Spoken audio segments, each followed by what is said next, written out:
L'Europe redevient l'épicentre de la pandémie. Exactement, Apolline, 1 million, un demi-million de personnes supplémentaires pourraient mourir d'ici février sur le vieux continent si rien n'est fait. Véritable cri d'alarme lancé par l'OMS qui juge très préoccupant le rythme de transmission du Covid-19 si la situation se dégrade sur le continent, notamment en Allemagne où pourtant près de 70% de la population est complètement vaccinée, Garance Muneuse. Près de 34 000 nouveaux cas de Covid en 24 heures. Hier, un niveau pas atteint depuis décembre 2020. Triste record que déplore Armin Geise, médecin à la clinique de Nuremberg où tous les lits de soins intensifs sont occupés. Les hôpitaux atteignent leurs limites. Pour le personnel médical, nous en sommes maintenant à la 4e vague et c'est un énorme poids. Une recrudescence qui s'explique par plusieurs facteurs. Le variant Delta du Covid est clairement plus contagieux. Nous entrons aussi dans la période froide de l'année. Il y a également les écoles ouvertes avec le rôle des enfants qui ne sont pas vaccinés.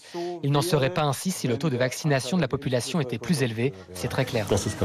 La situation inquiète aussi au Royaume-Uni, en République tchèque ou encore en Belgique. Les taux d'incidence explosent, regrette Inge Neven qui dirige la campagne de vaccination à Bruxelles. En une semaine, nous avons eu une augmentation de 37% des cas de Covid pour la Belgique, 8% à Bruxelles. Et en termes d'incidence, nous sommes à 802 cas pour 100 000 habitants. Les pays européens renouent donc avec les restrictions. Aux Pays-Bas, le pass sanitaire vient d'être étendu. En Hongrie, la vaccination est devenue obligatoire pour les salariés.